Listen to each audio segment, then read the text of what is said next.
Hello, everyone. Welcome back to another episode of Trendy with Kim Allison. All right, you guys. Today we're breaking down the biggest conversations shaking up the beauty industry right now. We're going to talk hair by Chrissy and salon accountability, even though low key, I'm over it. We're going to get into overprocessed culture and all the hair damage stories that keep going viral. We're talking pricing pushback and these never ending service menus that has everyone confused.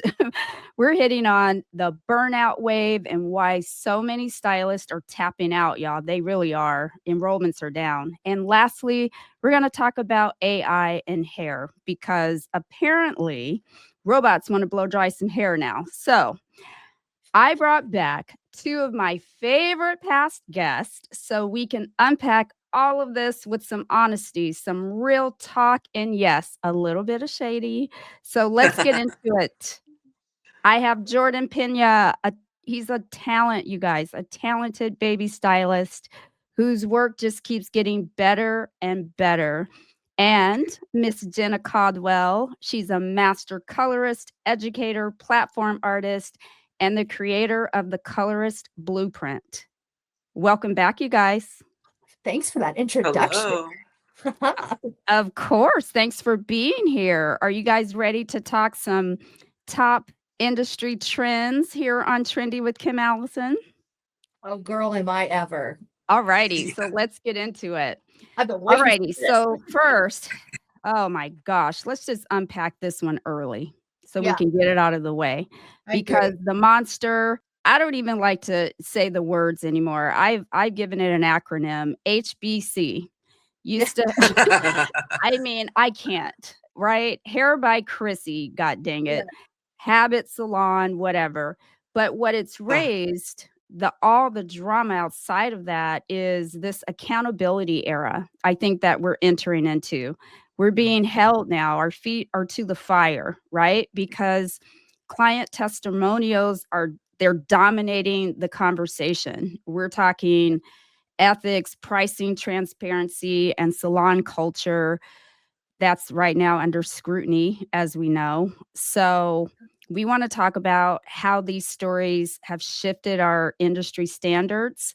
And before we get into you and Jordan, Jenna, we're going to play a little clip of the hair by Chrissy of it all. And it's one I came across because I live on TikTok, y'all, literally.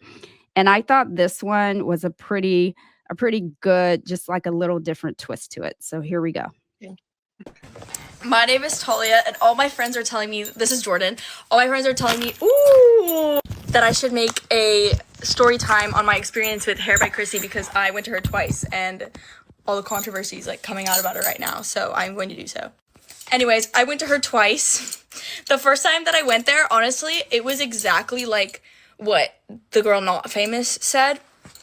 It was like I went there, and honestly, I was kind of like scared because they told me to wash my hair with like a specific product that was like $100 first, and I never got it, and I was like really scared, and they kind of like judged me getting there for like not using it. I don't know. I didn't want to wash my hair with like $100 product when I was already spending like a lot of money on bleaching my hair there. And then so when I showed up there, are you listening? Yeah, I'm listening. When I showed up there, all the girls were really nice, honestly, and Chrissy like asked for my inspo photo and like all that stuff, and she did like a little bit of my hair, like she did put a little bit of the foils, but most of the time she really wasn't with me. Like the only time she was with me was just to check if it was good and gave me my haircut, which was in fact like 15 seconds long, like the girl said. And ultimately I honestly didn't really like it. Like I liked the color, but I thought that it wasn't like what I wanted, like for my inspiration. I thought that it wasn't blonde enough, so I asked to go back, and they were honestly really nice. They redid it for free. And that time I went during like a not busy day that time, and Chrissy was the person doing it the entire time. I think if you go during like a day where it's really busy, then it's obviously not going to be her because she has a bunch of other clients at the same time. But the day that I went that wasn't busy, it was her doing it the entire time. So that one was good. But honestly, I had a really good experience the second time. They were all really nice to me. And anyone who was saying that they were mean, they're not mean. Like, they were all so nice both times to everyone that I saw. The assistants and Chrissy was really nice. Obviously, I think that they should make it more upfront that it's not going to be Chrissy doing your hair if you go on a busy day.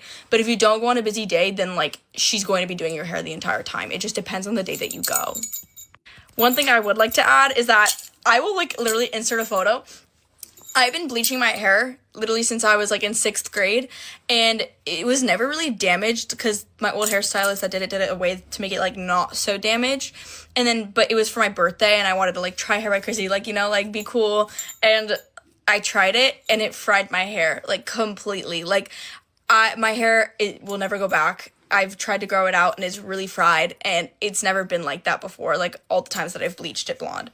So, and then I had to, like, chop it off. That's the only bad thing I really have to say about Hair by Chrissy. Like, I thought that I had a really good experience, but it did fry my hair off. Like, I'll insert a before and after. Okay, this is kind of an old photo, but this is literally me bleaching my hair. I have really dark hair, and it looks super light there with my old hairstylist, and he does my hair now again, but I just was for that one occasion. I wanted to use her, Hair by Chrissy, and look how thick and beautiful it was. It was gorgeous. Here's a photo. After I went to Hair by Chrissy. I really liked the color, like, from the front, it looked really nice, and that was, like, a little grown out of the color, but, like, it's just, I know it wasn't specifically the bleach that ruined my hair, because I've been bleaching my hair for so long, and it was never ruined until I went to her, so that's the only thing I have to say. Thoughts, my loves? Okay, here we go. These freaking bracelets. I'm sorry, but if you're telling Oh, I know. dangling Horrible. bracelets, And the I'm like, boyfriend. yeah. And then this, like, it went on way too long. Like, I feel like it could have been cut after the, like, this is my experience. She actually ended up doing my hair. Yes. The problem I have with the Hair by Chrissy thing is the biggest problem I have with social media in general is we watch a video, we don't get the information. Everybody wants their 10 seconds of fame. So everybody's like, the price, the price, the price. The girl says in the original video so many times, I knew about the price up front. Everybody ran away with that. There was no conversation in the beginning. For the first 3 days that this went on, it was the $4,200 of it all. Like, that was all anybody had to talk about. And the girl, you know, was absolutely ready. People don't understand. When all this happened, everybody was going scorched earth on Chrissy, right? There's even those, you know, hairstylists who were like, I'm going to fly you to Houston and just do your hair for free out of the goodness of my heart because I really want you to love hairstylists again. No, girl, you want views on TikTok. You get paid from TikTok. You know that your whole, like, fixing this girl not famous's hair is going to get you millions of views. Like, so everything is very self-serving in the social media realm anymore, and it's become really exhausting to see with every kind of trend, not just Hair by Chrissy, where we find something, we latch onto it, everybody has to give their opinion on this one thing, and then it becomes so diluted that, like what you said, I'm exhausted from hearing about it or talking about it because there's no authenticity. It's like, oh, I've had my hair done by Chrissy, like, here's my thought. Oh, I have too. Like, Chrissy is a bad bitch. Chrissy, granted, there's a level of narcissism that comes with, like, you know, her response to a 19-year-old girl saying this online, but we don't need to forget that Not Famous had 20,000 followers just by reviewing things online. This girl invested $4,200, came home, told her story. That video had 19 million views when I saw it. The last video that I made on TikTok that got 1 million views, my payout was $822. So just from her first video alone, she has made that back and then some. But this girl was ready with her ring light. Every single question that people asked, she answered them. But if you go back and watch them, you'll notice that each one of them is right at like 1:01 or 1:15 seconds. Like, she keeps it concise enough to deliver the information, but she makes sure that it's something that's going to go viral to the point where she will monetize by the second or two afterwards. So for me, we've seen this before. We saw it with Tonergate and Goldie last year, right? Like, remember that whole takedown from that nurse, whatever, she was a dental hygienist, not a nurse, but, you know, she cried. She kept changing her filter. She was like, my hair is dark blue. And you could see the stain on her fingers from the toner she had put on her own hair. And people called the state board on Goldie. Goldie had to like remove her salon from her home because of what this girl did. That girl also gained over 100,000 followers. That girl also started getting all of these deals from brands that she could have never dreamed of before the Goldie takedown. And this girl is now what? She had 20,000 when this started, and she's up to what, 170K? This girl will now be making 6 figures a year minimum from TikTok if she can hold on to these people by giving her honest reviews. Chrissy can handle this because Chrissy's a multimillionaire, what, 10, 20 times over. She's built an empire. That's impressive. But this takedown of hairstylists that don't have millions of dollars behind them, that aren't going to be able to handle themselves in court or something like that if something happens, that's the concern for me. I'm worried about the stylists, like the three of us sitting in a room together, right? I'm worried about the people who was literally have a takedown that could ruin their career and it not even be the full truth. It be so fabricated because the internet just runs with the price, and they didn't even hear the situation. Like, we as hairstylists are talking about, yes, Chrissy's response was wild, but Chrissy there's no way she's going to give somebody a $4,200 service without them putting a deposit down for half of that service. So it's crazy that people are blindsided by the price and they're not talking about the other issue, which to me is, the fact that she's able to get these 19, 20-year-olds to pay that price to get extensions put in their hair in the first place. But that's to say she's created a luxury brand. She's just got to make sure that her service meets the luxury price point, right? We've seen luxury brands like, even Aloe and places right now that are really struggling because they put themselves so high up, but the quality doesn't match the price point, and now they're tanking. Yeah, I think everything you said, I 100% agree with. And I interviewed a girl who went viral on TikTok. Her name is Zoe Taft, and she was on last week's episode. And she went to Chrissy. She paid $4,000. And I did have the conversation, hairdresser to client, because if you have client to client, that's a very different conversation. Hairdresser to hairdresser, that's a different conversation. But then hairdresser to client, right? Being objective and neutral. And that was a really good conversation. But before I get into my thoughts, Jordan, I want to get your thoughts. I mean, it's very much anchored in, the magic of social media, and I feel if you're equipped with the tools, the knowledge, you're able to manipulate those scenarios into, like what you said, a 6-figure income. For me, I stand as just someone viewing this situation. I did take my dive into it just to really see what both parties were doing. I have good and bad, I guess you could say, about both things, because like, as a multi-million-dollar business, why are you like emphasizing on the mockery that's going on? Exactly. Like that was just unnecessary. And then for this person who's a review artist, that's just what they do. So I struggle to hold too much responsibility onto this person, because I'm like, Yeah. that's who they are. Like, you knew who they were. They that's what they do. And Yeah. then, to highlight, everyone else that mooches on this, there's so much content that circulates about hair by Chrissy, the price she's charging. Oh my God, like, this is crazy. And her business model has brought her this far in life. They're not turning off the computer. The engine's staying running. Yeah. So you could Yeah, either get I on the agree. train I or agree pick another one. 100%. And like I said, I don't know which came first though, Jenna, to your point, the chicken or the egg, because yes, Chrissy is a multimillionaire. She has earned the right to call herself luxury anything, right? At this point. So I completely understand that. Yet, I can't discount experiences from real clients who went into their real bank account and pulled out $4,000. So with that said, yeah, is it annoying to hear a client rant online, even if it's for clicks? Because what came first, trying to get clicks or the actual experience? And I Yeah. think that's what I find that's getting lost here.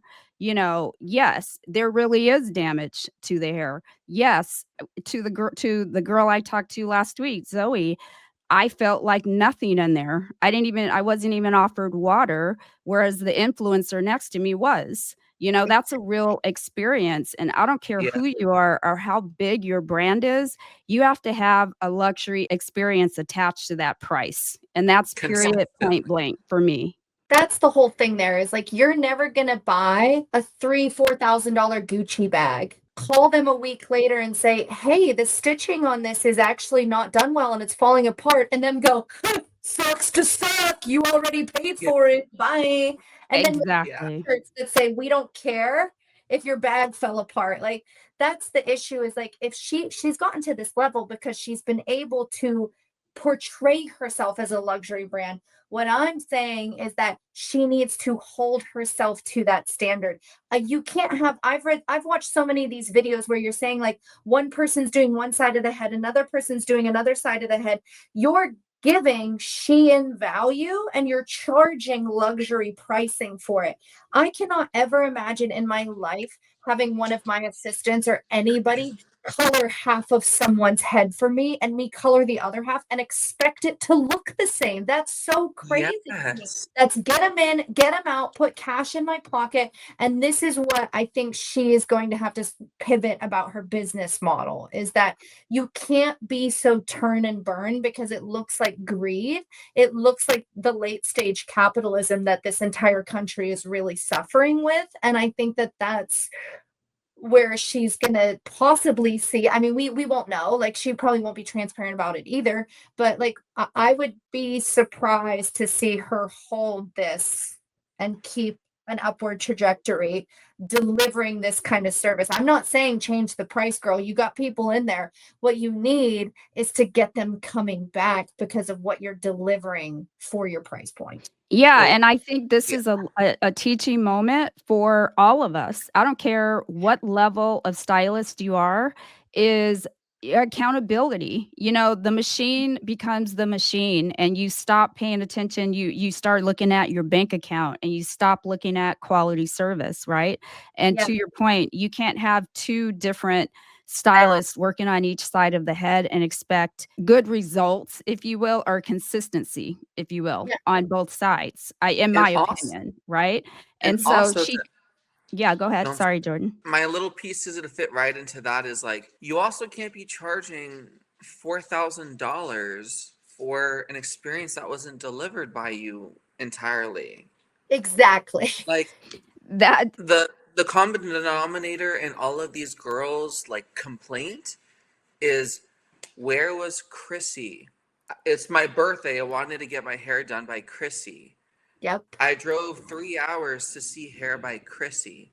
Charge $6,000 if it means you sit down on the chair and you work on that one client. Yeah. Whatever your time is costing, make that the delivery then, if that's what it's gonna be. And that's really all it is, and I appreciate both of you being honest, because we don't turn on each other as hairstylists. That's our culture. I always say we're like police officers. We don't turn on each other. We protect our industry because we get it enough from clients. We don't need to turn on each other. While at the same Yeah. time, I think it's important that we have a real conversation. Yeah. We can't tiptoe around big picture. We just can't do it. Or else what are we? Yeah. We're Part of gaslighting clients the same way. So yeah. it's okay to be wrong in the world, because that I don't know when being wrong got canceled. Like, you can't be wrong anymore. Everything has Yeah. to be Isn't that so color true? coded. Do you know what I mean? Yeah. So, Oh, yeah, yeah. she's wrong. To me, I hold Chrissy more responsible than the client because, one, she is the actual brand. Yeah. Two, it is her name and integrity on the line. So there's quality control. Obviously, something's getting missed. Three, to your point, Jenna, are a multimillionaire on the backs of all of these services. Yeah. So you now can't be the victim. There's no world where you are the victim. That was the wild part, was like she was ready with merch the next day and I I was like, know. I'm like, how, girl, I would be "Girl, you. no Your job is to respect." diffuse it ASAP. What can I do Yes. to make this experience better for you? That would have been the only thing you needed to do. But you did everything but that. Exactly. Literally, this could have been one video where she came out and she said, "Oh Literally. my gosh, not famous. I am so sorry. You caught us on such a busy." Literally. You were right. You came so far to see me. I Yes. want you to come back in. I'm gonna do your hair. Let's make this right. Let's put a treatment on it. Yes. Let's give it a trim. The whole thing's gonna be complimentary. I stand behind my work. I want to see you again. We would all be Yes. like, "Yes, girl." Instead, she was like, Yeah. "Hair in 4K. Chrissy, touch me." It's like, Chrissy. And that's the thing. It's like, I you know, know. here's the teaching moment. You Yeah. made it, girl. You Yeah. made it. Get your bag. You made it to where you can charge $4,200 and people are willing to pay. People are willing to pay. They just want the experience to match the price. Well, So and Yes. the other part of it with like the narcissism of this is like, honey, when you get to this level in the industry, that means you're representing, okay? Like you are a picture of us. So if all these people are attacking us all day, every day on the internet, and you're like, it's true, fuck you, excuse me, but you know what I mean? Like it as a collective, we're trying to have your back, girl, Yeah. and you're like, I don't care. Doesn't yeah, matter. you're Yeah. making it hard for the little guy. I'm telling you. Yeah, and it's like, girl, like we can help push over your house of cards as quickly as anybody else can. Like you need to represent you are somebody that people look up to in the industry. 100%. That standard. It doesn't Exactly. have a redo. Yes, of course. Does it suck to have an unhappy client? We've all been there. And if you haven't yet, it's going to happen to you. Anybody who's listening, who's younger, Yeah. this will happen. But it is the way that you bounce back from it. It's the way you carry yourself through it. Hold yourself accountable. I'm not saying if somebody complains consistently over time and you can tell that like it, you know, that you just aren't a match with one another, that's different. But if somebody just had their first experience with you and they're like kind in their bad review, like I wish that it was this. I really wanted it to be this. She wasn't like, this sucked, this was terrible. She was just like, it's false advertising and it was expensive and I didn't get what I assumed I was paying for. And that's the issue. Yeah, no, that's it. And I'm glad. And see, look, we all can agree. At the end of the day, that's what it is. You know, you just be accountable. That's it. You're a business. This is not her attacking you personally. She was attacking her experience. Those are two different things, right? Yeah. All right. So getting into our next topic, that's a good segue because we've also now, as stylists, we have to deal with over-processed hair culture. And there are so many. She damaged my hair stories. I can't even tell you. I'm just going to play one for us and then we'll weigh in. I'm coming to you with the Nightmare Hair Salon story, and why I'm wearing a bonnet today, because I just haven't gotten the courage to take it off yet. Yesterday I went in for a 10 a.m. appointment for a balayage, something that I already had. I'm gonna green screen a picture of what my hair looked like before. Okay, this was actually me at puppy yoga the other day. What a cute activity. Look at the little puppies. But you can see my hair. I have blonde around my face. My hair was beautiful. This was perfect. The only thing I wanted was a little bit more lightness, because as you can see in like my claw clip, there's some dark. So I submitted a photo of my hair after I got it done the first time when I made the appointment, and I said, this looks great. I would just want balayage. I just want a little more blonde in it. It's perfect. I had to touch up my money pieces. They're a little grown out. You probably can't see it's a 0.5, but that's all I wanted, okay? This is a photo, and while you can't see the timestamp on this, my lawyer will be able to. This is at 1:36 p.m., excuse me. So if we're generous on the assumption that the first bleach hit my head at 10:30 in the morning, that's 3 hours later. So now I'm sure you can see where this is going. This is a screenshot of a video I took of me pulling my hair out in clumps at 3:20. So this was, again, if we're being exceedingly generous with the time when the bleach went on my hair, we're looking at 5 hours, okay?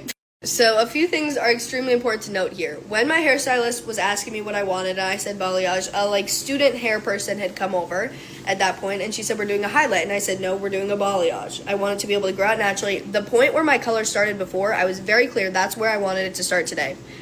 That's important because not only is my hair burnt off, but it also looks ugly as shit, the hair that's left on my head, okay? So she was checking my foils. She did not have another client. Every time she checked my foils, she checked them 3 times. She kept saying, oh, 20 more minutes. I asked, is it going to damage my hair? And she said no, because there's no heat on it. Well, I've seen a lot of Brad Mondo, so I didn't quite believe that. Here are some screenshots of my search history. Again, I'm not super confident on the technical terms, but that's at 1:12 p.m. And Google said no, by the way. She'd also told me she used 20 volume developer. I was like, maybe that's a different answer. Also, only 35 minutes. Okay, never 4.5 hours.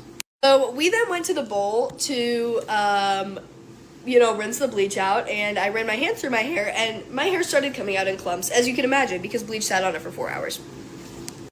This is the first photo I took because I could see all this broken hair in the bowl. And let me be very clear, I am aware what my hair feels like. I live with it every single day, okay? When I ran my hand through and pulled a chunk out, one chunk was this long. When I was going through the ends here, it was all 2 to 3 inches long, and it was forming gummy balls in my hand. I am well aware that that is burnt hair. I am more than confident that that is hair that it's been completely fried. And both my hairstylist and another hairstylist sitting right there, when I sat up and said, why is my hair coming out in clumps, tears in my eyes, I'm already crying, they said that I was being dramatic, and it was because they hadn't conditioned my hair yet, and it was normal shedding. We both know that's not normal shedding. I said I've had this done multiple times. I'm aware what normal shedding looks like. My hair sheds every day. If it was shedding, it wouldn't be little gummy clumps. And they again told me that I was being dramatic and asked if I wanted some tissues. That part was said nicely, but still. It was not until I started taking pictures of the hair coming out and videos, which I guess I can't green screen here, but I took a video of a giant clump coming out. Then both of my hairstylists walked away with bleach still in my head, okay? Still in my head. We're pushing 340 by now. They came back and said that they had called the owner. And then let me show you what this looks like. She goes into this. Okay. Not what I ever asked for. So to tone it, they began combing through it. And it broke. My hair completely, it broke. Another problem with this is, again, I've told you what I asked. I submitted a photo of what I asked for. This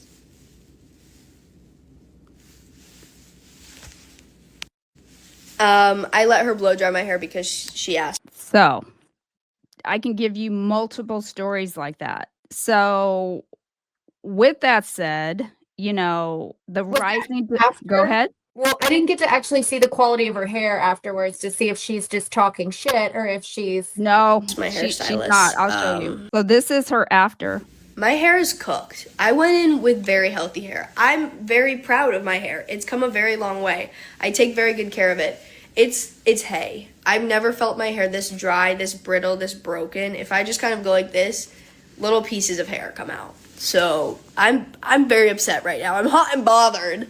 When I was leaving, I asked the manager if we could talk outside, and she was very kind, and I do appreciate it. You see the quality of her hair? I mean, you can definitely see the breakage of around here. Obviously, on a hairline, never ever leave anything on a hairline more than 45 minutes. That's always why I foil the hairline last. It's always why I teach people about that, because it's a completely different structure of hair. If you only have one client starting at 10:30 in the morning and be rinsing out at 3:40 in the afternoon, like there's a problem there. Yeah, and this is why I think clients are losing faith in us, because these viral moments, there are more of those now than there are good moments. And I'm like, I don't know exactly what's happening, because I don't believe that there are that many people getting their hair jacked up compared to beautiful services. You know what I mean? But this has taken off, and I know we know that clients can be dramatic. They're talking to their audience. They're trying to get their numbers up, maybe. Who knows, right? They're dramatic too. Like I had a girl the other day, and she was a level 9, and we put foils in her hair. She wanted it to be an ashy blonde. I toned it with 10A, 10P, and guess what happened? It broke her base a little bit. Oh, you can see my cat's like trying to come through. She had a little bit of a base break, okay? Because there's a little bit of ammonia in that toner, right? So like I put her color on, right? But then when I went to tone her, it broke her base a little bit, right? And I mean, this is a common thing in somebody who's a level 9. It's like your base is going to shift pretty easily. It had never happened to her before with this toner, but I'm like, crazy things can happen with hair all the time, right? And so she had a beautiful, cool blonde, and her tone was shifted, like, her natural, but it's such a heavy density that it kind of just looked like a creamy vanilla color, right? Mm-hmm. Mm, This girl is crying. This girl is like, it's purple mixed to orange. It's purple, and you're like, that's not true. That's not even Mm. close to the colors that it was. But you watch them be so dramatic, or if you ever like actually accidentally leave some warmth in their hair and they're like, I look like Ronald McDonald. They get so Yeah. Yes. think that they have to they have to do that. They have to over exaggerate what they're saying for us to like fix it or change it. It's like, honey, it's okay. You don't have to hurt my feelings, because at the end of the day, it is still my art. Because it is still my work. I'm gonna fix it. I'm not gonna just abandon you here. I will say that like it does. That's one of my biggest pet peeves, is if somebody's like exaggerates intensely something like that to get a point across. Yeah, I I'll- think in the video, I do believe she has a legitimate concern. I think that her hair, I mean, she tracked her whole experience. I mean, unfortunately, just like for police officers, we have cameras now and videos.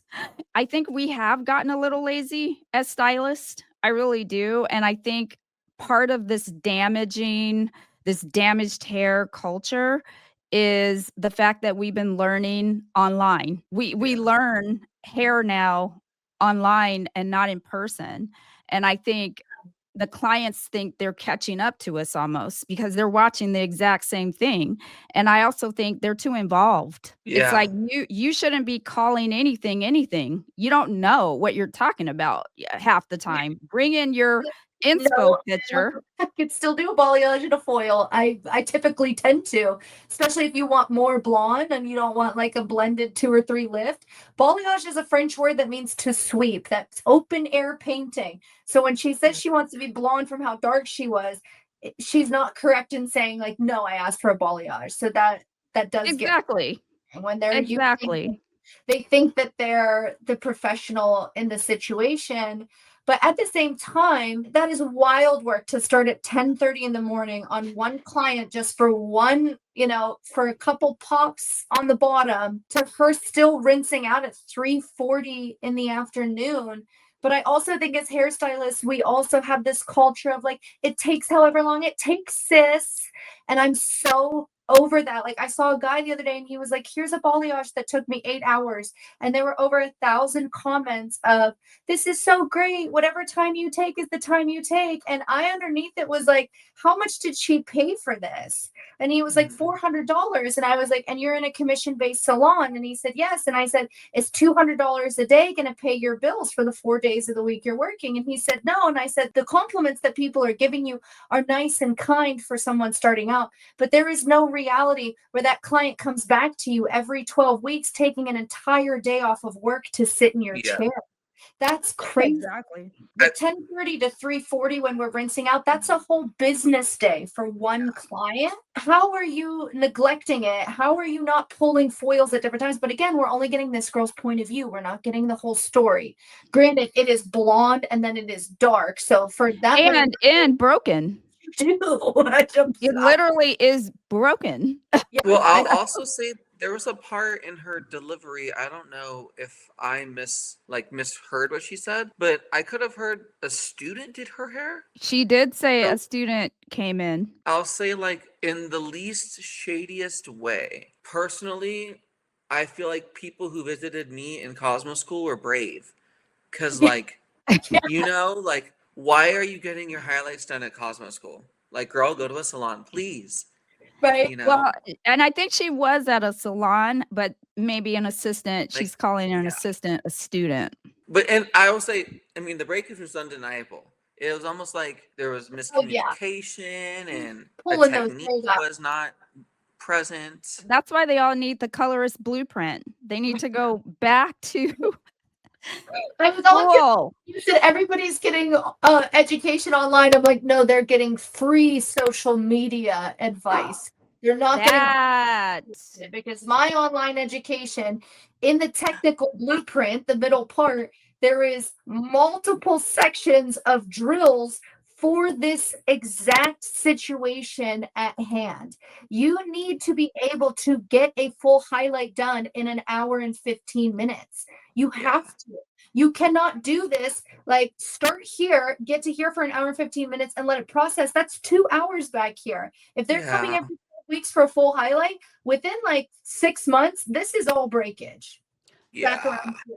And so it's so important that as hairstylists, they take this continuing education. They don't just watch these videos and think, oh, hey, I know how to do that because I saw something famous. Give me a little piece of it. It's the same with these tip outs. Everybody's tipping out the ends or like back combing the shit out of people's hair.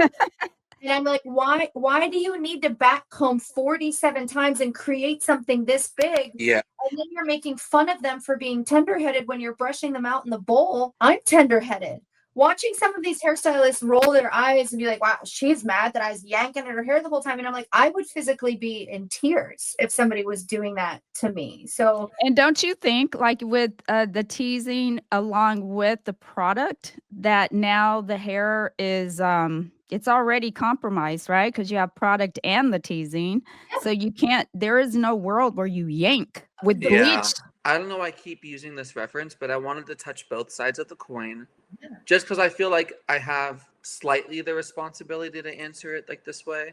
I'm only 2 years into my career. So like the mentioning of like what she did, how long she was even processing bleach in her hair is obviously like ridiculous. And to mention like the breakage and how like yeah, she might leave the salon with her hair, but in like 3 to 6 months with a routine like this, it's going to be right here. And Yeah. even me as a color stylist, like I think sometimes the word like blonde specialist slips out because you're like, oh, you're trying to present something of yourself, right?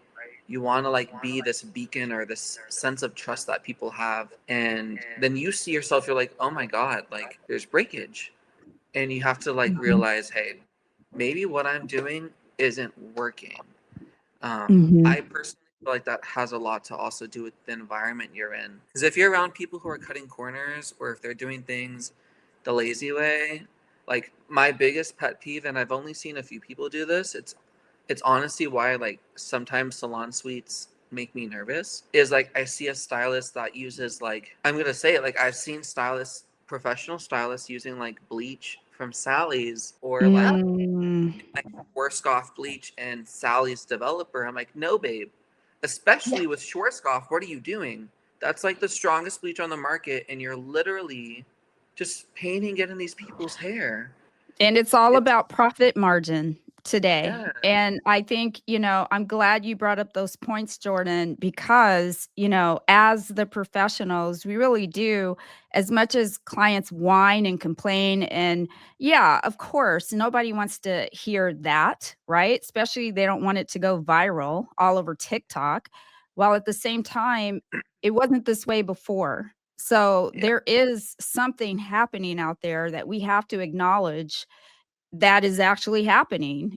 People are walking around with damaged hair. I get it in my salon, and they're like, yeah, the person who did my hair broke all of my hair off. Why is that happening? I guess is the conversation here. Yeah. Is yeah. it lack of education? Is it Yes. I don't have enough time? I'm a slow foiler. I lost it. I have assistants half doing it, me half doing it. What is it? I feel like they all work together, like lack of education and then like you're slow. Or because you have a lack of education, you are slow, you don't know what you're doing. Like recently for me, I've seen like in the last 2 weeks, I've had 2 or 3 people come in for fixes, color and styling. And when I talk to these people, like thank God they leave happy, because I'm like, you're already unhappy with what you have. To take this to a place where you're happy, that's where's this bridge? We got to find it. But it's always the same thing as like, I feel like they didn't listen to me. I feel like they didn't hear what I had to say. I feel like they just knew better. Like this one guy, it's not truly color, but just to kind of highlight the education side of it. Her guy got sick, just dropped her. He never, and who knows where this gentleman is, I don't know what happened to him. So I have nothing to say, but she went to some random salon and she asked for a trim on her bob, and this lady gave her like a graduated bob. and not just a graduated bob. It was like a concaved graduated bob. It Oh, was not the so Karen. crazy. Yeah, She it got a was. Karen. She got a Karen. It was like a Karen cut her hair. It was not good, and that's Oh, nothing. You know, the lady's so beautiful, but she just kept saying the words like I felt like I wasn't heard.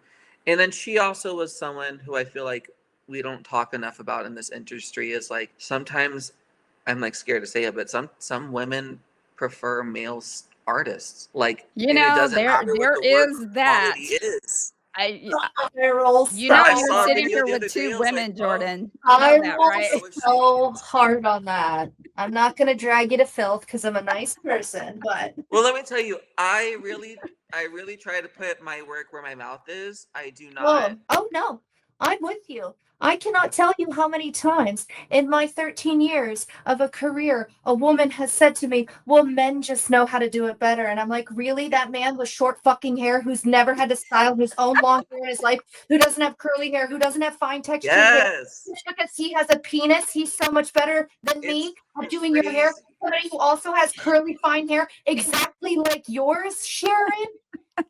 Girl, I tell them Sharon. I'm like, not to be condescending, because you've had hair longer than me forever.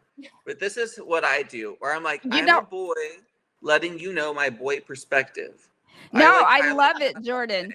But Oh, you yeah, know no, what, you Jordan? I'm You not get the saying it to you. I'm saying women do feel that way. It's misogynistic and it's a huge issue in our industry when women are 99% of the labor. But when you look, who are the faces of the industry? Vidal Sassoon, Paul Mitchell. It's oh yeah, million Tony and Guy. man after man after man. Half the time it's a straight man who just looked at a model back in the day and said, Pixie. Yeah. And everybody went, oh my God, he's a visionary. He's a genius. Look at him and his penis. Like, it's You so know, ridiculous. you are hilarious.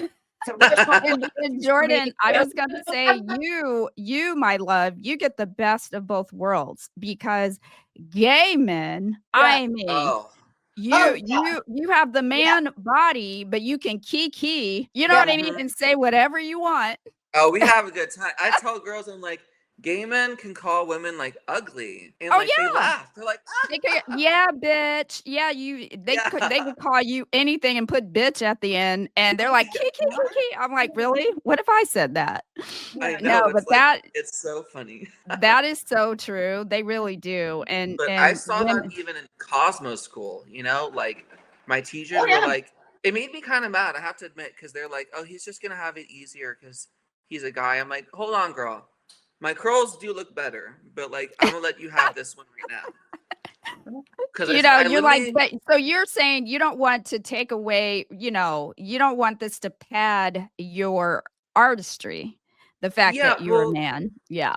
because like Oh, I was you just feel so diving bad. down the rabbit hole, like I wanted to be able to have something to say on these topics. In this video, in the midst, like the algorithm, I feel like the algorithm wanted me to see it. It was a very well-known hair artist, and she was just pissed. And this other artist, like he has a back history that I don't know enough of. I also saw the surface of the story, and I was like, I just don't want to divulge right now. Oh, I Like know he what has, you're talking about now. yeah. And I the don't. only part that really got me in her words, it was like, if you want to tear him down because of whatever, like that's Because not my he's a business. predator. Because he's a Yeah. predator. If you don't know the whole story, this probably isn't a realm you want to slide into. Well, no, the thing that I want to realm into is the fact that I think it's so easy to like talk on this one person, and then she kind of just brought it down to like, oh, men have it easier. And I'm like, now I feel like we're off topic when you're talking about this person you don't trust, or like there's an issue with him. Now you're talking about men on a whole scale. I want Well, to that's the represent. baby with the bathwater. You throw everything out, right? Yeah. One person can take the whole team down. So I don't know this story. I mean, you guys will have to fill me in later. No, but the whole point is I just want to be able to represent a different side of that, because that's not what I aspire to be. And I also don't aspire to be successful because I'm a man in a woman dominated industry. So that's why I segue into that. It's not my business because I'm not educated in the story, but I do think like it's very easy to be That's my mad. point. Well, I don't know what he did. He was a predator. Like it was bad. and it was well Oh. documented. And he was one of the heads of one of the big companies, and he used to teach on the main stage, and he was the face of their company. And his wife left him, and the company abandoned him because he was a predator. And Oh. we can talk about the rest of this later, but he made one of those trending videos where it was nobody says how hard it is to go from this, and it's him on the main stage, to this, and it's him like as a TSA bag boy now. Oh. And so Yeah. what she did is she came out and she said, and whose fault is that? And Yeah. whose fault is that you don't have that job anymore? You Is were that the wife or an ex-girlfriend or a client? She was another face of the company. Got you. She said, I'm leaving this company if you don't. I will Oh. not be a face of this next to him. So they Mm. dropped him. And so he made that. So she came back out and she said, whose fault is it that you aren't up here with us anymore? Whose fault is it? Because there were thousands and thousands of people underneath it going, we're so proud of you by pulling yourself up by your bootstraps. We're so proud that Oh. like, I mean, thousands of people praising him, saying how much they love him, and she's upset because she's like, you guys, why does this country normalize men abusing women? You Mhm. success on the backs of women. You, for some reason, always get to be the face of the company, the head of the salon. You get to be the owner, and it's always women performing that labor. And for some reason, every culture is like, well, like, and no other trade gets treated the way we do, right? If you go to book a wedding, did the photographer say, no, we're going to do it by photo, by person? No. Does the catering, do the cake company, does the building, everything is a set price. But if a hairstylist says my day rate is $1,200, what? What? Yeah. Why isn't it $65 a head like it was in 2002? True. We get treated differently than everybody else gets treated. Our trade isn't respected. Our trade isn't considered a labor job. And the reason for that is because it is 99% for the girls, gays, and theys.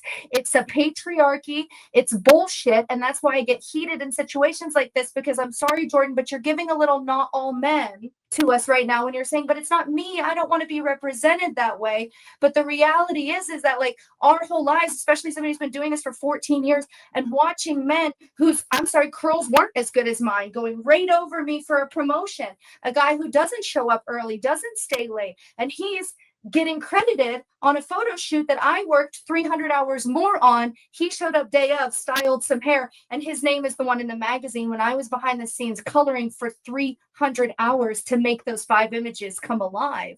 And Mm. so it's a lot different when you're like, well, women just like men to do their hair. Women just, Yeah.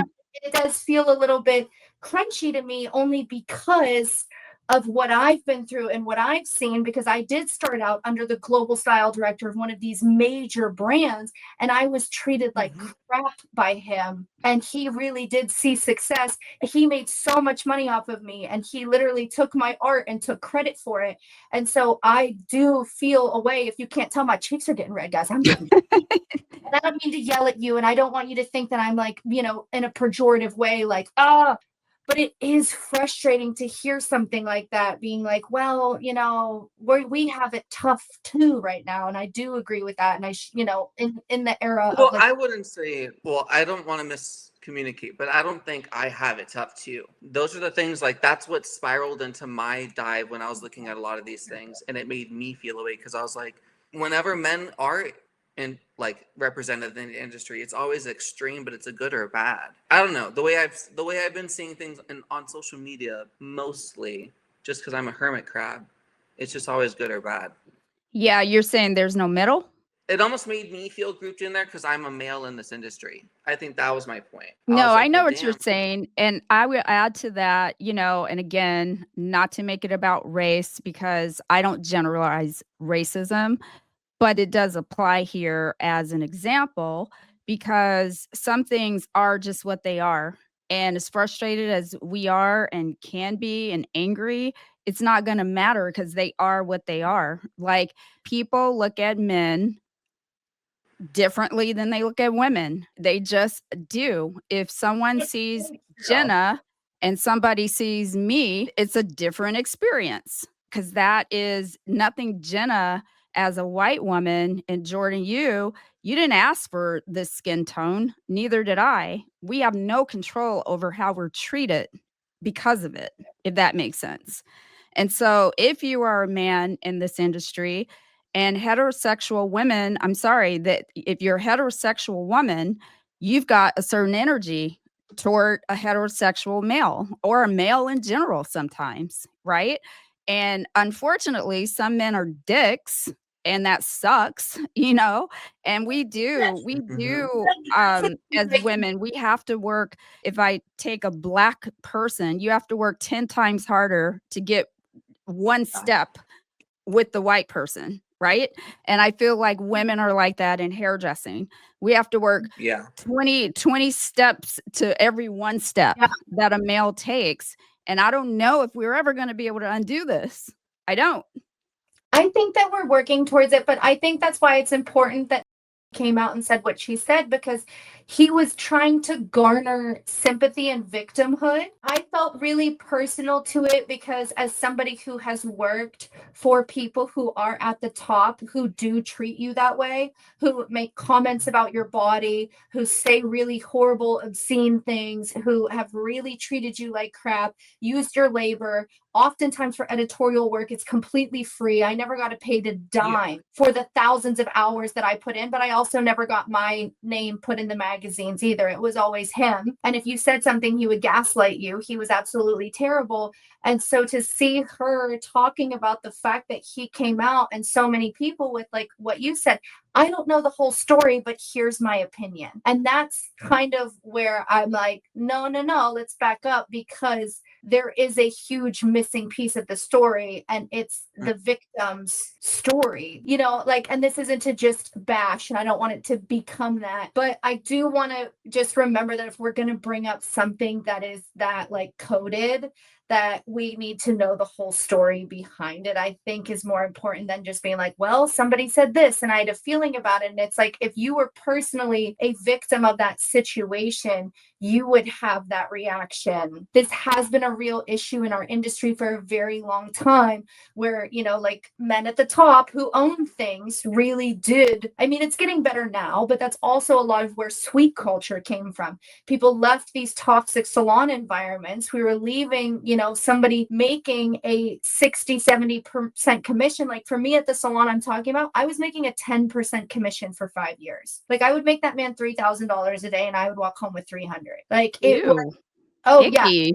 it was so icky. I hope they changed their structure. But for me and a lot of the people who left there, like we literally have a like support group where we text each other and like talk about it, because you have PTSD. Yes, literally from working for somebody who was like just not a good person. Well, and a lot of people that come from, and I'm going to say this because this is how we started. People that come from Hair by Chrissy. I know somebody personally, and she just created a video on her experience. She's a successful hairdresser now, but she went on TikTok and talked about what it was like as an employee. Unfortunately, when we get bigger than hair itself, I think you do lose perspective. You do lose sight on who and what got you there. Yeah. And so that's whether you're a woman or a man. So can you imagine bringing masculine energy into that?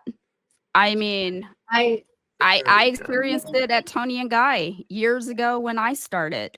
It was male dominated. Tony and Guy themselves are men, the Mascolo brothers, all of them men, obviously they're brothers. The 3 owners of all of the Arizona franchises, 3 men. Yep. The top designers, men. It's insane. I had an assistant who my clients respected what he said as far as making a hair change over what I said.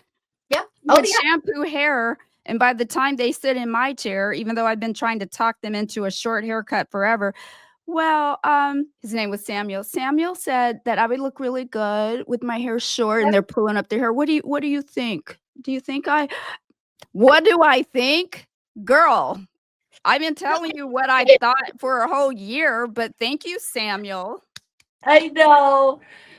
But it ain't y'all fault, Jordan. It's not. I mean, but what you do with that responsibility is what we have a problem with.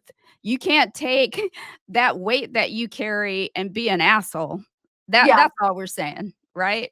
It's really interesting. There was a study that came out and they were talking about child doctors and them being sued versus being trusted. And what they had said was 97% of the people who were suing, when they had looked at these doctors, it was the way these doctors carried themselves and how they delivered the information. Mm, Exactly the same. But 93% of the way you deliver something mhm. is what's important versus the 7% of what the words actually are. And I think that men have been trained just from birth, because you're men, especially, if you're a white man, you deliver things with confidence because it was instilled in you, it was given to you, it's your birthright to be a confident man in this world. And I think that we were taught to be more timid and more shy. So it may also not even just be the fact that it's a man, it's the delivery that comes from the confidence of being a man. And that's why some people, I think, gravitate towards like men just know what they're doing better in hairstyling, is because of the way they carry themselves. Even if the hair isn't as good of a quality, but if he is so confident and he is so like, oh, you look so good in this is for you, she's going to love it just because it's somebody, talking to her that way. Whereas a girl's going to be like, do you like it? Do you like what we did here? Do you think this is that enough face framing? Where a guy's gonna be like, honey, slay down, I ate that, Hey man, it's gonna be like, oh sis, you going on a date tonight? And she's gonna be like, yeah, it's like I look But so even to parlay off of what you were saying, Jenna, even with women, not only are they looking at themselves in the mirror, they're looking at you in the mirror. I mean, let one thing change about me and they're on it. You know what I mean? Did you lose weight? Did you gain weight? Did you they're on it. So they're sizing you up, and looking at themselves. So when you suggest something, depending on what their perception of you is, it's true. I mean, over the years, are you kidding? Oh yeah, I had a client the other day. I was wearing a back brace, right? Because I'm trying to work on my posture, and I walked into the salon like this. Looking at your booth. Did you get your tits done? And I was like, no, girl, I'm just wearing a back brace. But you're right, they do. She noticed that, and I thought that was crazy. Let's pick up our next topic that we must tackle. Same. We're going to talk about pricing pushback and service menu fatigue, because I'm seeing a lot of clients, and including my own. I'm going to start with myself. They're like, Kim, that's a long list. And I'm like, you know what? Facts. You're right. I need to revisit that. They're frustrated with all the add-ons, the hidden fees, as we saw with the Chrissy stuff, these long menus. And so I think in turn, though, stylists are starting to feel pressure to match these luxury pricing trends. So we keep adding all this stuff to our menu. I think that there's a communication hiccup somewhere. I think this is what's going on, but I'm going to set the stage. And what are your thoughts, Jenna, on this whole thing? Firstly, you're not mad at your hairstylist because of the price. You're mad at late stage capitalism. I cannot stress this enough, America. Dear America. Okay, so when you start a salon, the first thing, and you can go look this up on ChatGPT, I want a successful salon. What do? The first thing they're going to say is location. You need a good location. If you want a good location in town, you're going to pay top tier price for that to a landlord. Okay. We are not in control of how much the rising tariffs or taxes or inflation, whatever it may be. It's always something new in America. There's a reason why things have to go up 10% every year. There's always an excuse for it. In 2020, my tubes of color were $7.99. They're now $11.99. I Sure are. to do with that. But if I use 15 of them a day, you guys have to realize the cost of that. Yeah. We're seeing a lot of what we were just talking about, where you're seeing a lot of hairstylists who are not doing continuing education, who will say, yeah, my balayage is $150, but then they're going to leave bleach on your hair for 4 hours, and every foil they pull out, your hair is going to come out with it. So what that does is that creates more demand for hairstylists like me and you two, where people know that they can trust you. You deliver a quality service, so there's more demand for you. If there's more demand for you, and this is kind of a rule of thumb, if you are booked out 6 6 weeks straight, it is time to raise your prices.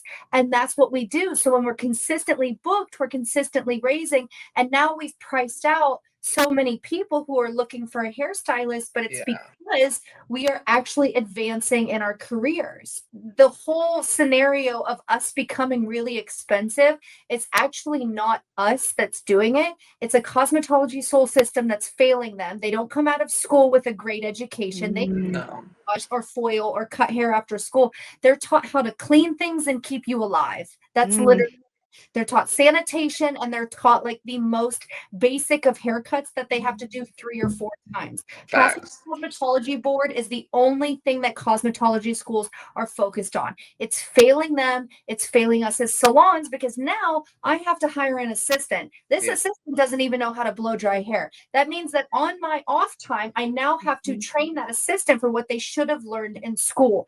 This means I am paying for somebody where I am not getting much back for quite some time. It's a good 6 months until it's like, okay, I feel like you could now be doing color works. You could be blow drying. So this is an investment in that person so that they can continue their career. And these things just add up. The cost of them. Blow dryers are now $700. You want a new salon chair?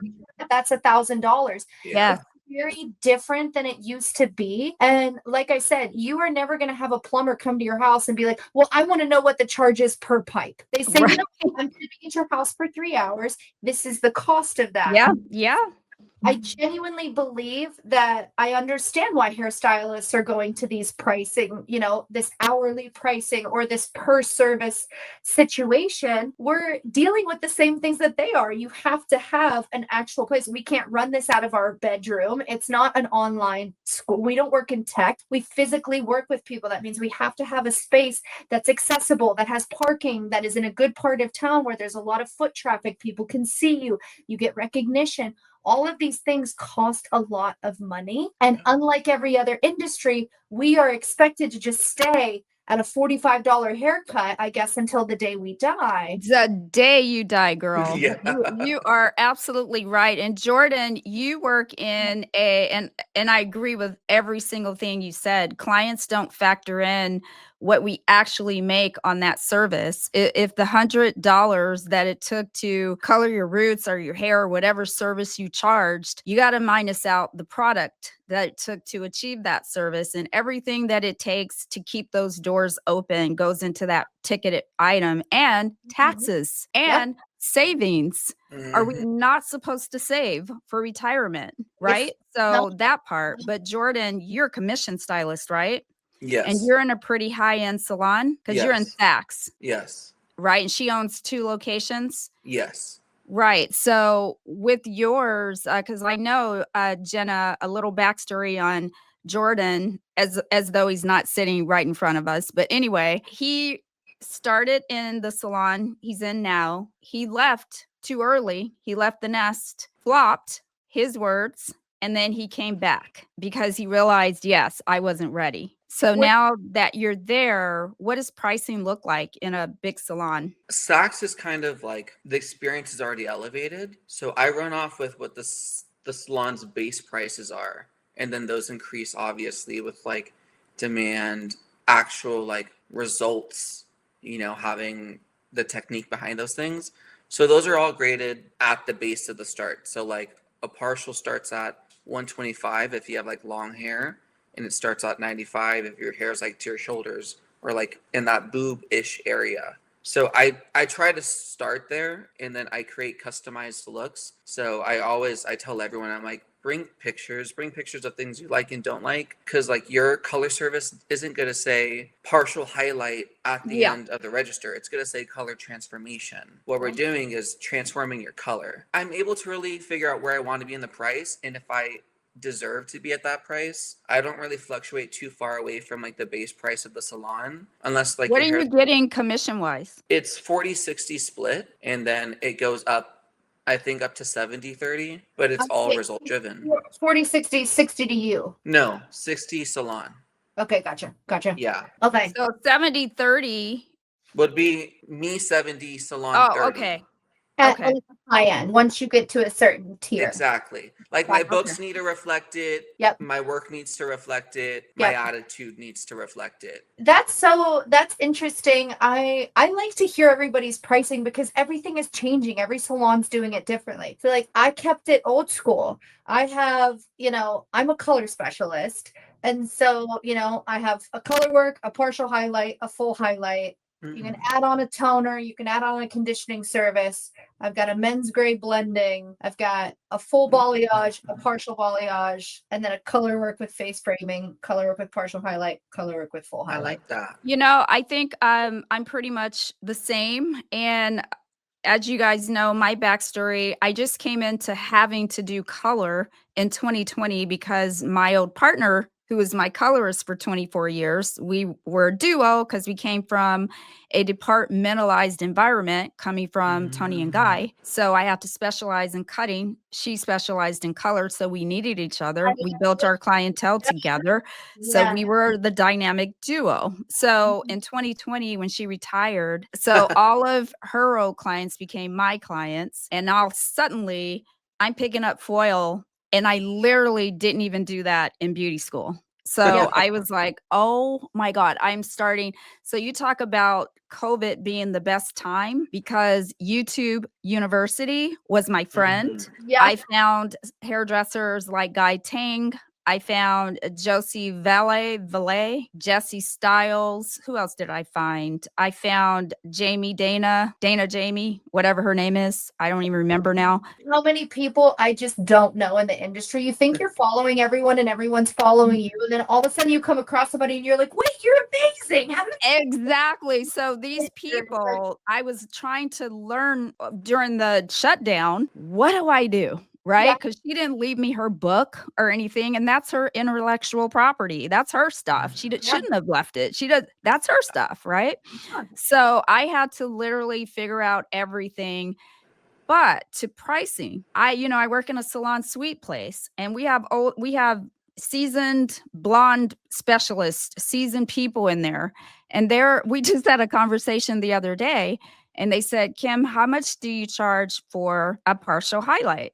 And I said, $195. And they go, what? And I said, is that not enough? They said, oh my God, I charge 120. And I'm thinking, and they've been doing color for like 20 years. And I said, so I think the relevancy there, what I'm saying is when you come into the industry, too, matters. Because when I came into the industry, the color piece, that's what people were charging. We had a different level of education and understanding, and more goes into it. It's not just take those, 5 sections and da da da da da da da, you're done. Like more goes into it now with root shading and all these different things, toning. They don't tone like we have to now. Yeah. A lot of raw lifts leaving the building. So isn't that the truth, man? When I started out, it was just like everybody wanted foils straight to the scalp. Everyone was coming every 6 to 8 weeks for that. And all of a sudden, like COVID happens and you start noticing that like you have all these gaps in your schedule. Like you're like, wait, why is my schedule not so full? And I think that so many people in COVID realized, like, wait, it's actually not that hard to do my roots at home now that I was forced to. Wait, I actually want lived in color because if you can make these look so good that I can see you, twice a year, I'll have people come in. I get this at least once a week where they come in and they're like, oh my God, I can't believe it. I got compliment on my color last week and I have not seen you in 5 months. And I'm exactly. which is awesome for you. But this is also another reason why our prices have adjusted because now I don't need 300 clients to keep a full book. I need 700 to 1,000. If I only see you twice a year, that means that I need so many of you now. Yeah. And it's like, but you used to be paying $150 to get your partial highlight every 6 weeks. Now you're paying $450 to get your blended balayage that you're getting twice a year. You're still same. Yeah, and you're still paying less for those two balayages, those two lived-in colors, than you were for consistent highlights. Yeah. But I think it's a really interesting thing that people don't understand. Like, pricing also does come with demand, with longevity, with, you know, the way that it still looks that good months and months later. That's technique, that's skill, that's so many things that, like, I teach that inside the Colorist Blueprint, how to get that blended look without back combing the crap out of it, because I consider that a luxury. If I don't have to sit there and, like, think about that, you know, your cuticle lays like shingles on a roof.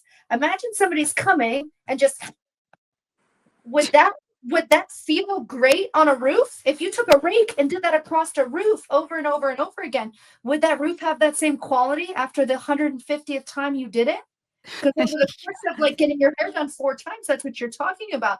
And then we see these people where you put their, you know, hair up and it gets so thin when it hits right here because we're overlapping, we're back combing the crap out of it. Like, we're not being soft or gentle on the hair. We're tipping out the ends. You know, all these famous people online who have, you know, 250,000 followers, back combing the crap out of the hair and then showing us an after look where we can see all this breakage. And that's who people are paying $1,000 to go see in a class. And I'm like, honey, you don't do all of that so aggressively. Like, your feelings are hurt for every strand. You're like, oh, you sit there like it's a horror movie. That's me, a haunted house with people back combing hair. And I'm like, I get so scared. I'm gonna clean my screen real quick. I don't know why I am suddenly fuzzy. Make sure I'm not. Is Mercury still in the microwave? Is that what's going on? I don't know. Something is just wrong today, and it's fine. And it's fine. What did I say? It's fine. No matter what. Your All camera, right. my microphone, your screen. Who All of it. knows? You know, I think to wrap up pricing, my opinion is this. I feel that people will pay you your money. Like I said earlier, what we pay for shoes, handbags, everything else, we will spend the money, right? That's not it. But I think that the industry and market value trying to keep up with the economy is not aligning with wages in America. They're downsizing. People are getting, you know, bought out. What do they call it? They make you retire, whatever, right? So people laid off. That's the word I'm looking for. People aren't making any more money with their salary, but the economy is doubling. So I think, and as stylists, we have to keep up with the economy because now all of our expenses have doubled. If your wages haven't changed, but our expenses have doubled, here's the disconnect, in my opinion. I think, again, your clients love you. Every client tells you, like, I would pay you $1 million if I had it because I love you and I love my hair. So I think that's the real problem, honestly. And now clients are trying to wrap their brains around it. And now it's unattainable. What they see go viral, what they see on Pinterest, what they see on celebrities, they want that. But now they can't get it because my money no longer stretches to reach your pricing, right? So I think that's my opinion. Well, I will say this. I'm hearing it constantly too. People are in my DMs all the time. Like, you know, even with the Colorist Blueprint, they're like, I need this education. But, like, I've been burned so many times in the past because there are so many people now. We're in a trust recession, right? Yeah. Trust recession on social media because people are showing you these hair looks that they did in 2 hours, which aren't real. That's AI. Or, you know, they show you one head of hair and then they only show you the back of somebody else's head of hair. Take these pills. You'll have Abby Young's long, luscious locks. And it's, you know, like the girl's photoshopping a different person's hair. People are really struggling to believe. Our money is very precious to us right now, right? Our money is very, very precious to us right now. So if you save up, just like how Not Famous did, to go to and it doesn't meet your expectations, it means so much more these days than it used to. And now we have a public forum to vent because that part. Anytime somebody comes on and agrees with us, boom, validation. Anytime somebody disagrees with us, Boom. Now I get to vent my frustrations on somebody. So everybody has now found a space to just release all of this, and it's at our expense. I know that for me personally, I like to go from their point of view. If you are struggling to get people in your chair and you're watching this, I want to give you some advice.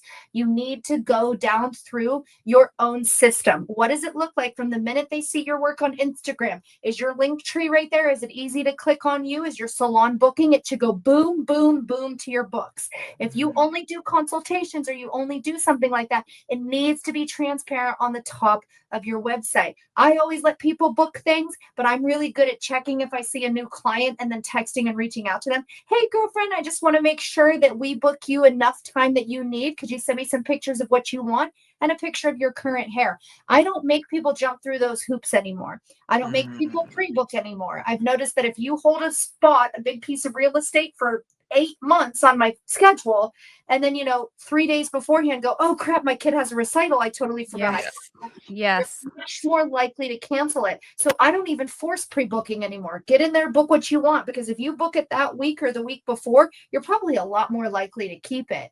And I'm also non-gratuity. It's not that I don't take the tips. I factored the 20% in. I don't let people tell me how much they're going to tip me for my service anymore, but also it lets them know that there is full transparency when we're talking about money. When you go to click on that balayage, it says it's going to be $350. It may be an extra $20 if I need more color, but you always know ballpark within like the $40 of what your service is going to cost. How do you factor in the tip? Because you talk about full transparency. Are you calling it gratuity or are you calling it something else? I don't call it a single thing. It's a part of my service. My partial price is $190. If you want to add a toner onto that, it becomes $240. I double book my services. So in that 45 minutes that they're processing, I put somebody else in there. So I have not created a system where it's like I have you and only you for $400, because I've learned, and I do a lot of things through SurveyMonkey. I'm constantly creating surveys. I'm constantly reading what people like.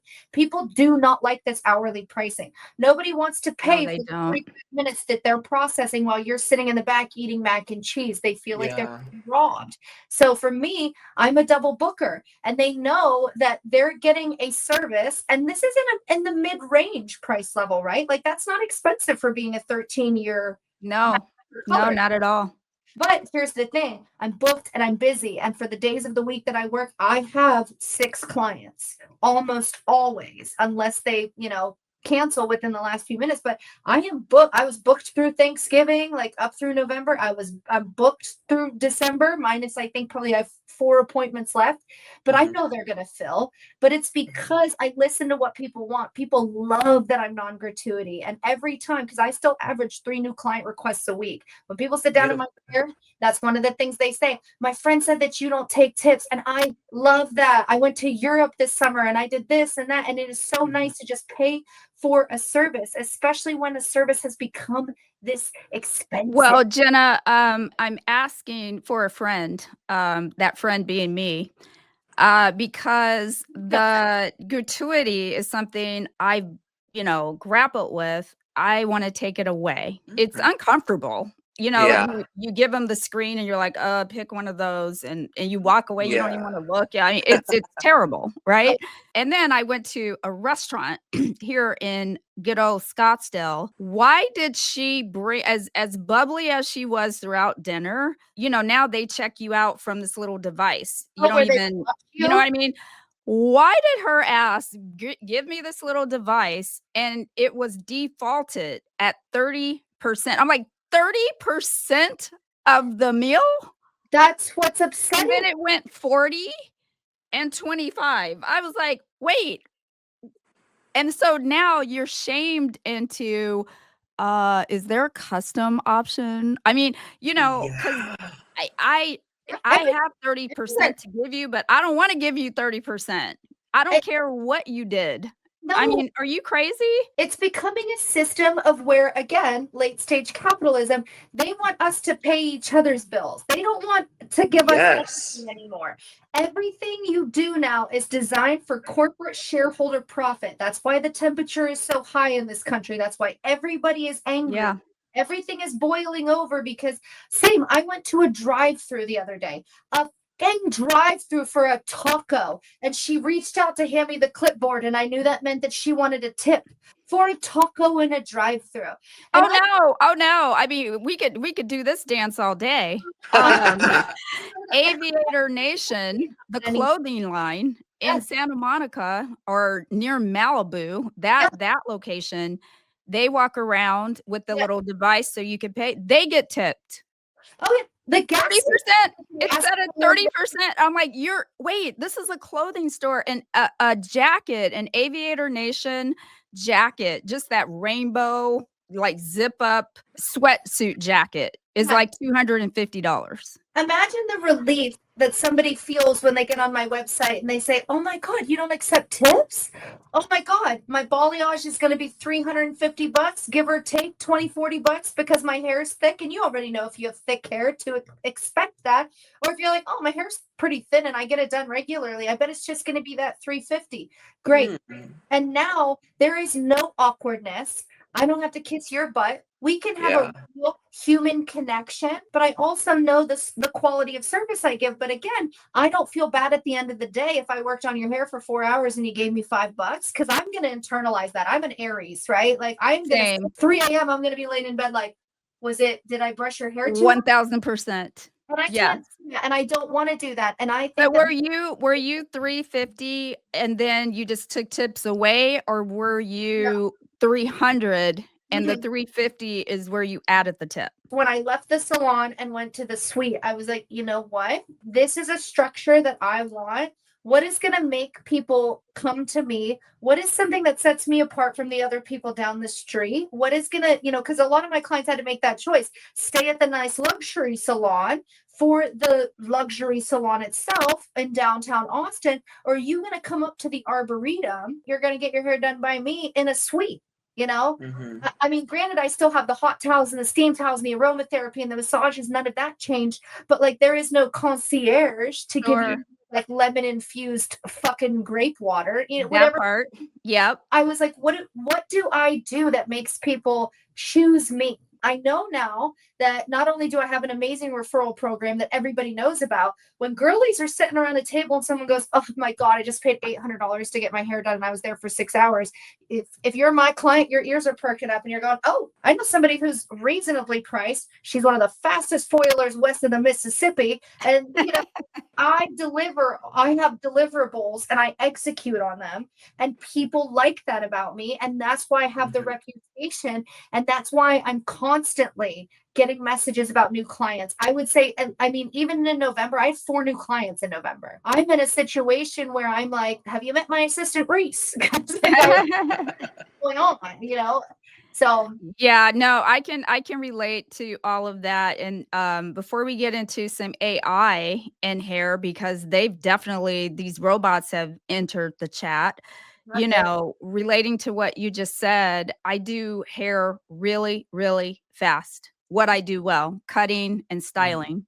And Yeah. that's what my clients appreciate. They're like, "Oh, you sat in the salon for how long? I came on my lunch break and my hair looks amazing." So, that part, use your superpower for sure. So, talking about AI and hair, there is a new sheriff in town, y'all. We know it's here. You can't put toothpaste back in the tube. It ain't going nowhere. It's even smarter than it should be at this stage, which is crazy. And I know with stylists, we were talking, Jordan, you have stylists using AI to formulate color. We want to know, are we at risk of being replaced? And I honestly, guys, I say we are, but I don't think it's in the way people think, or at least as of yet. Because as of yet, it can't shampoo, it can't cut, it can't color, it can't blow dry. Although it can in Japan and South Korea, where I was this summer, scary. But AI, I think it can disrupt other parts of our profession in very real ways. AI already does virtual consultations, as we know, Clients can preview their color, their cut, their bangs, balayage, fashion Yeah. shades, all of this, because they show me, they send me AI. Can I get my hair this way? I'm like, oh my God. And I think the problem with this is it's going to create unrealistic expectations and undermine our professional judgment. I just do. All day. So, and I also think that it sets an unrealistic precedence moving forward because it's human against the machine, right? If we're using AI to generate formulas and as our educators, it's pumping out, in my opinion, half truths, half not.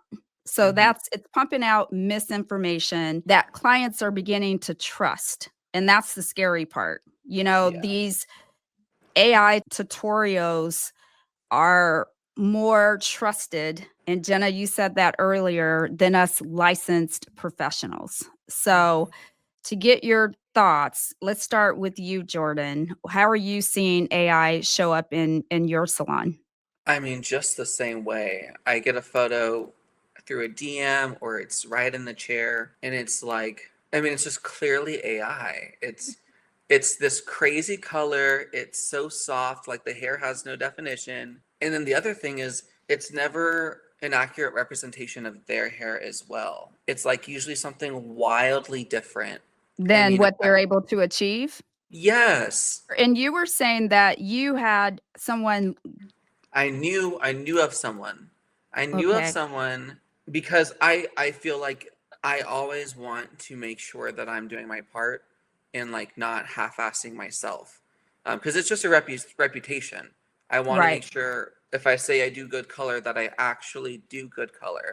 For sure. And I was in the presence of someone who, they were openly honest about being like cutting corners or like how they did their services compared to mine. I didn't think much of it until I saw this person using it to formulate a color. And I was like, wait, what are you doing there? And like, obviously there was a little hesitation and they're like, oh yeah, just getting my color formula. And then you see them putting this AI photo into ChatGPT or whatever the Android one is. You see them putting the already AI photo into more AI. Like asking Gemini. for a formula, yes. And I'm like, What? what? Any way people can get there faster, they're gonna do it. And that's what But the thing technology is, is, right? these formulas, what I will say is these formulas, kind of like what you said, they're half truths and half not truths. I mean, And how that's many where it's times, like, not to interrupt, but how many times have you asked GPT something and then it's dead ass wrong? You know it. And you go, Chat, actually, you said you can create this slide in Canva, but you can't. Oh, you're right. I can't. And I'm like, here's the problem with technology, and my husband has a robotic barista company, so I know all about the robotic arm and all of its capabilities. But here's the thing, and that's what's wrong with the country, a dear America moment. But it's not truth anymore. It's if enough people believe it's true, therefore it's true. When you're talking about AI and how it regurgitates its information, it's taking everything we've put in it and creating a truth. Doesn't mean it's true though. yes. Right? So that is the scariest part, is when you're using it and you're using it to get your facts straight. Whew. Yep. I mean, And you're the trusted source. 100%. It's like and you don't know, because right now it's more about asking the question than it is knowing the answer, if that makes sense. If you know how to give the proper prompt, the better prompt, right? If you know how to prompt properly, that's where you're getting your ideology from today, not actually knowing the answer. It's more valuable to know how to create a prompt, is what I'm saying. Isn't that crazy? Yeah, I think that like that's the thing though, is that we all get these new and evolved things, but we're not taught the proper way to use them. I had a conversation with somebody, she was fighting with me about something I had posted because I'm a very science-based educator, right? And she was like, what you said wasn't true. I asked ChatGPT and I said, you know, your ChatGPT is designed just to gas you up. I said, what I want you to do is I want you to go in there and I want you to say, ChatGPT, I only will accept answers from you that are factually true, where you can science backed up, where you can reference these things. Those are the only things I ever want to see on here. And I said, I want you to type this in, and I sent it to her. And so she plugged that in and I said, now ask the question again. And she got the question that I did. She goes, I cannot believe that it just did that. And I said, its job is to please you at the moment, right? Like that's its job, is to please you and give you what it thinks you want to hear, because it does that. It's done that to me before too. And I'll be like, wait, ChatGPT, that's so contradictory to what you said to me yesterday. And it'll go, you're right. I'm so sorry about that. Here's what I meant to say. And so we can't take what it's saying at this face value. The only way that you can do that is if you say, Chat, I need you to give me references from scientific literature, from peer-reviewed literature. And if you do that, you will actually get answers that are factual. But when it comes to something nuanced like hair color, you can't say that to ChatGPT because it compute that, because there's no factual way to get toffee butter biscuit blonde. It'll give you formulas that don't even, or it'll give you color that doesn't even exist. Oh yeah. Well, and that's why I'm like, I get so like caught up on like, why are any of us in the industry sourcing chat as our like source of knowledge? Yeah. And it circles back to like, what is your environment? What are you putting in your space? Yeah. It's very true. And I also, so let's jump into kind of what it actually is already replacing, right? It's AI books your appointments already. Anybody that has online booking, it's already doing it. So it's booking admin bots, right? And they'll chat with the person, everything. So that's going to replace your front desk staff. You have AI curriculum that could replace beginner level education, right? So beauty schools, watch out, that theory portion may just go away. Who knows? That might have to be restructured. And then the biggest threat, I think, is AI driven robotic hairdressing. Like I said, my husband has a robotic barista, coffee. It just makes coffee. You put your money in, it makes it perfect every time, all of the things. And when I was in Japan and South Korea this summer, like I said, they already have these things. Let me tell you what I saw. Robotic shampoo system, robotic blowout machines, robotic perm wrapping prototypes. So I think within 10 to 20 years, I think we're going to see robotic hair cutting arms for sure, robotic color application machines. I think AI driven chemical analysis is going to be a thing where you can plug in the picture of what you want. And I think it's going to just give you the damn formula. I even think it's going to say, is it Redken? Is it which one? And let me give you, right? I don't care how advanced AI gets. I am never going to sit down. If a robot has two pairs of scissors on the side of my head, I've seen the movies. We know how this ends. Like this is and girl, trust me, I agree. And do I think this is going to happen tomorrow? No, I don't. But it is coming. Absolutely, yes. And I think it's faster than what we're prepared for. You know what I mean? I really Well, I mean, do. I was gonna say like, you're talking about it being in the future. Oh, we're gonna plug colors and get formulas. Some people are already trying to do that with the technology we have. And I have a client that in San Jose, California, she walked into a mall and a robot did her lashes in 20 minutes. That is, I've heard of that. And it's called, I can tell you what it's called. She texted it to me. It's not called Lush, but something, that's the soap place, but it's something like that. And she said it was in Nordstrom. And she said there was an operator, it was a human being that put the thing on her eyes, the padding, and she just went and programmed it. And she said, girl, I thought I was going to lose an eye, but we had a dinner that night. So I went for it. She said it was like cotton. It was so, she couldn't even feel it. Just the softness, gentle touch, gentle touch. And she said it wasn't all this crunching and scraping and that pick. It wasn't all of that. She said it was really quick and seamless. And I know people like convenience. I'm just Yeah. wondering whether we like it or not. I don't think it's not coming. I think it will eventually be here. And I'm curious to see how we're going to pivot as an industry. Can I play devil's advocate? Yes, please. Please. That's what this is about. I love it. I love to do that. I'm sorry. I like to be controversial, but I think that what's going to happen is AI is going to take over. It's going to hurt or somebody important, somebody influential, and it's going to be done. We shut it off. We're already seeing right now that kid that AI talked into unaliving himself. And we saw that. You didn't see. Oh, like that's crazy, right? And Yeah. that's an example of ChatGPT not knowing, like, I love you, please don't murder me, but like things where you see how there is a dark side to this coming. Oh, It doesn't matter if 100,000 people Yes. get a good haircut. The first time that thing goes, Yeah. somebody crosses the rainbow bridge because of AI technology or it being so aggressive, I think it's going to be gone.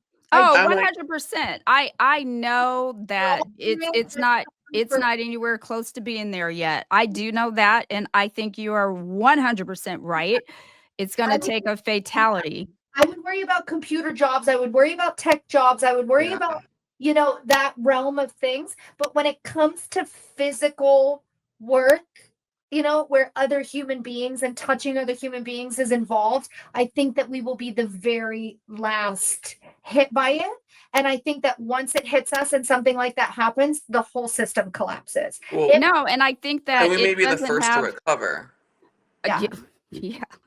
I think that it doesn't have compassion either. It doesn't have the human part, because if I'm talking about the barista, the robotic barista, for example, it can't, based on your mood, draw the perfect little heart or something that's going to make you feel better, or remember your name every time you come in and ask you how your day is. All of that stuff, I think people still just crave human connection, because I think, we all have a longing to belong to something.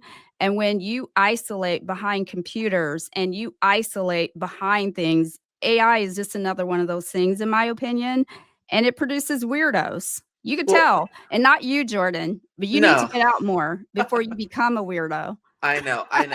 I'm working on that. Literally last night or 2 nights ago, I went to the company party. Okay. And I had to pick up everyone's jaw off the floor because they were like, he showed up.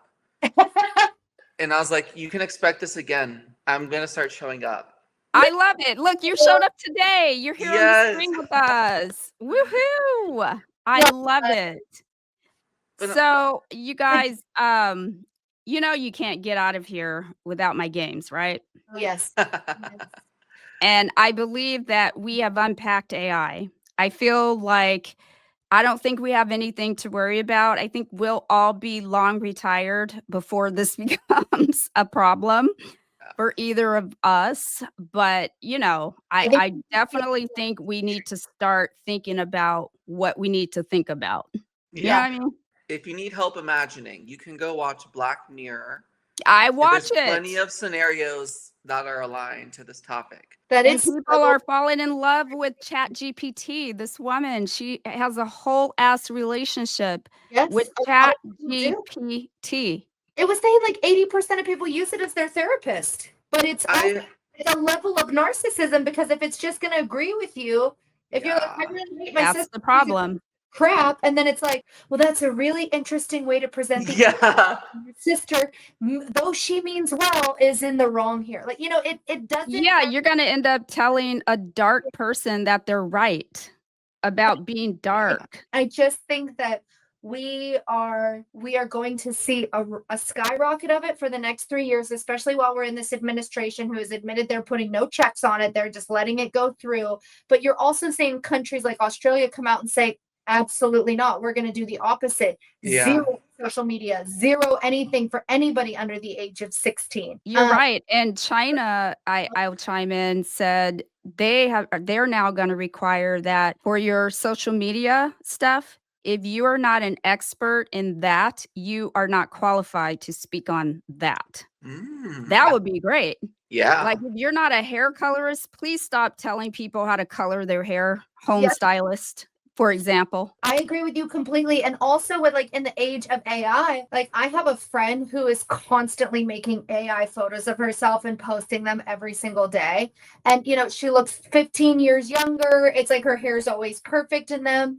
And the other day when she had put, because she'd been doing this for months, and I'm just like, oh, there she goes again, you know. And it posted, and there was a little thing on the top corner of her page that said, like, this is AI. This is AI. It called her out on AI. Damn. And I didn't say anything to her, but I did, like, you know, I'm like, sometimes I want to screenshot that and send that to people, because think about if like stylists who don't have clients, who are not very advanced, who are not taking continuing education, make a bunch of gorgeous AI photos and start putting them all over social media.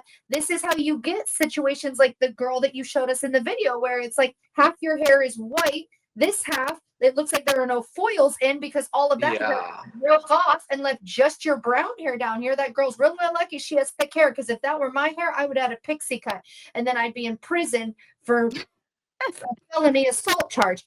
So we're different people, right? Like she's kind about that, but like it's on us to make sure that, you know, this next round of elections, we actually vote in people. I don't care what side of the aisle it is that it's people who are being, you know, Qualified.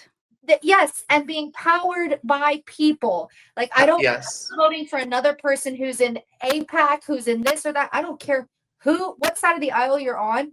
I want you to have a grassroots donation campaign so that I can see that your money is coming from the constituents that you're going to represent, not big pharma, not the Food and Drug Administration, not the NRA, not anybody else except for me in my district. You take money from me and my people, then you answer to me and my people. But like,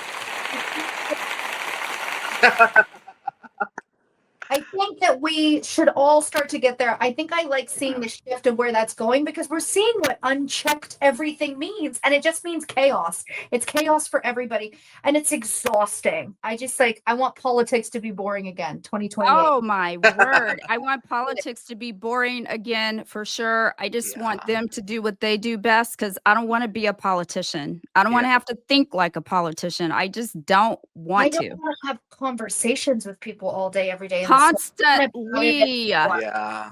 And it doesn't matter what you say, they segue back to it. It's like, even because I've just learned, and here's my preface now for anybody watching, if you want some tips on how to navigate politics, because I'm old enough to come from the generation that you don't talk about sexuality, you don't talk about politics, and you don't talk about religion. And now that's all they want to talk about.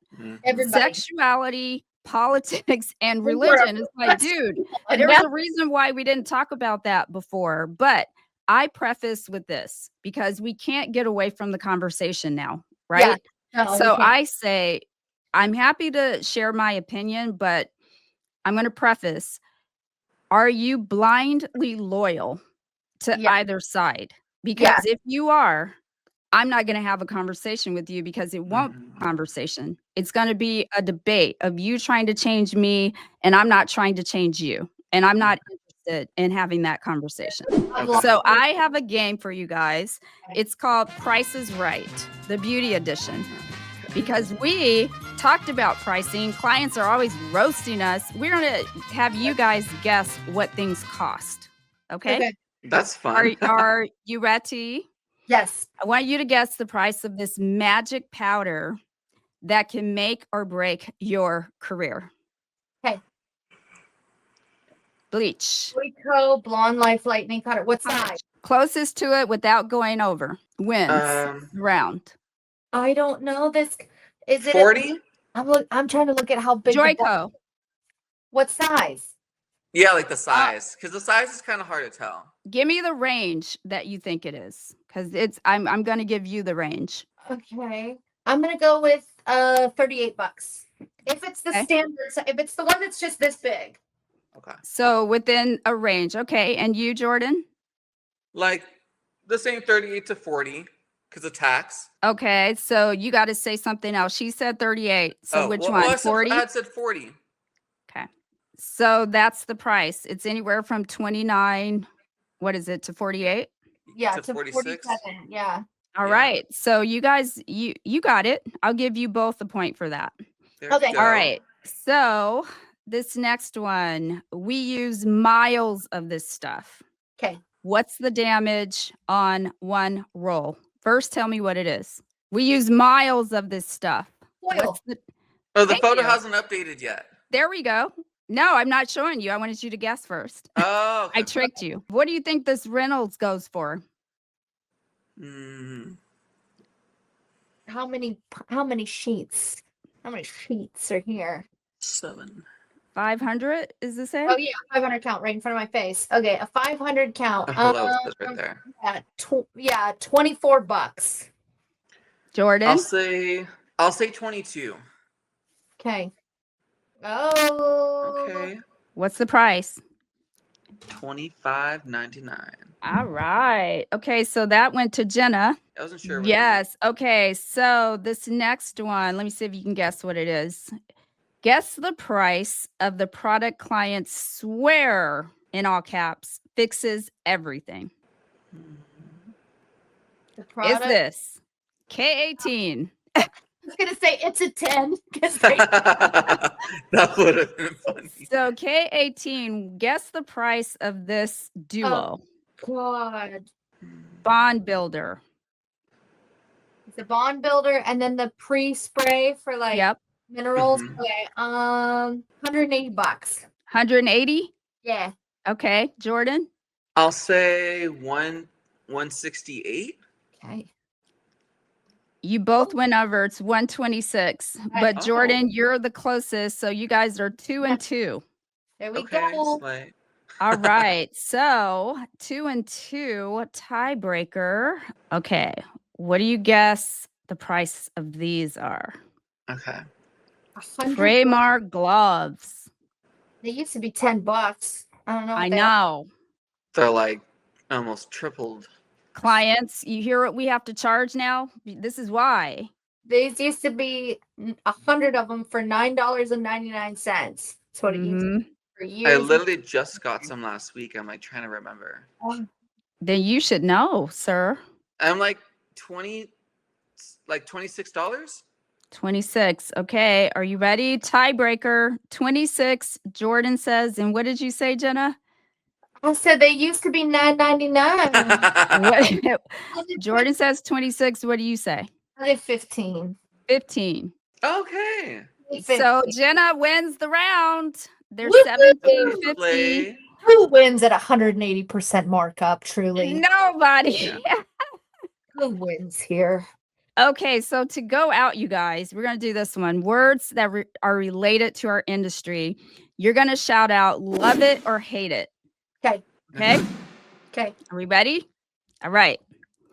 Lived in. Love. Love it. Money piece. Love. Love. Glass hair. What Hate. the fuck is that? Shadow root. Love. Hey. Luxury blondine. Hate. Expensive brunette. Love. Transformations. Love. Viral technique. I'm going to say I hate. Yeah. I mean hate in the most loving way. I don't like the word hate. hate, but it's more it's the opposite of love. I'm gonna say hate too because I have like a weird relationship with somebody. Being somebody with 60,000 followers, it does get exhausting because nothing seems like it's a trendy technique anymore because one person does it and then 47 other people try to recreate it within a day or two. And it, to me, that feels like it's just stealing other people's content. And as somebody who's had their content stolen like almost every time I make content, I hate this idea of it. So you're really going to hate this word, clean girl. What does that mean? That's a new trend. The clean is. girl, minimal makeup, very natural, clean girl. Oh, Love. hair, ambiguous. All right. And last one, charge what you're worth. Charge Yeah. what the I'm market over it. for your area. I am so over it. False.